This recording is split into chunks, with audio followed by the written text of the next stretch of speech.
Massachusetts has been tackling many tough topics, including an aging infrastructure, a balanced budget, a casino gaming law repeal. For the next few minutes, we're going to hear how the Commonwealth is dealing with some of the state's top issues. I'm Nathan O'Leary for Comcast Newsmakers. On set at the Majestic Theater in West Springfield, Massachusetts, and State Representative Angelo Puppolo of the 12th Hampton District joins me. Representative Puppolo, welcome. Nathan, thank you. Thank you for having me. I appreciate it. Let's first start with the pros and cons of allowing a November ballot to repeal the casino gaming law. Do you think it's unconstitutional? Well, I think by and large what we've set out to do in the legislation that we enacted for the casino gaming is to have checks and balances along the way.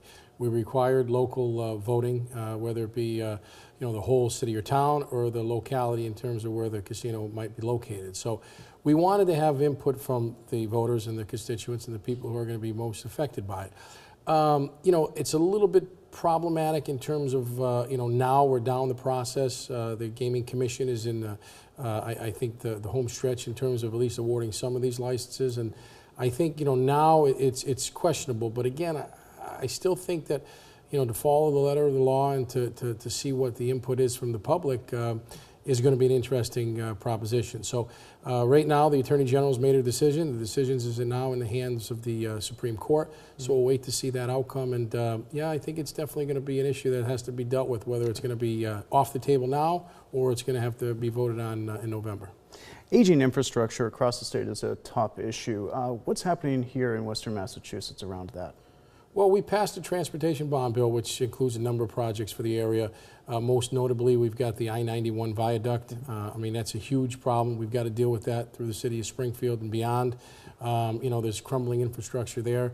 So that project is going to move forward in different phases. There's a couple different plans and layouts on that, but we're again examining that.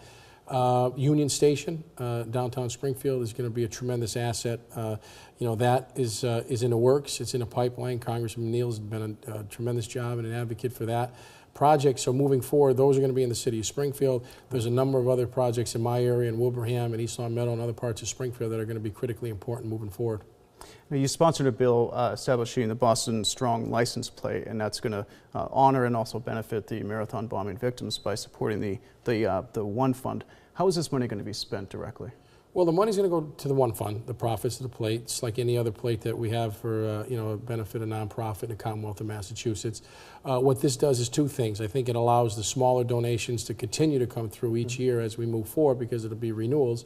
But also it gives people a sense of pride. It allows them to have this plate on their license and in their car and to make sure that it wherever they go, whether in the Commonwealth of Massachusetts or it's far beyond our borders, they're able to show that they support the One Fund, and Massachusetts and certainly the people that own the cars never forget the tragedy of the marathon bombing. So I think it does twofold. It, again, continues to keep this as a solemn remembrance, but also allows continuation of raising money to the One Fund.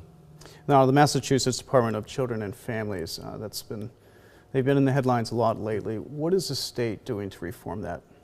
Well, we've certainly called for the resignation of the commissioner, which that has happened. But beyond that, we've passed some legislation to put some more money in the department.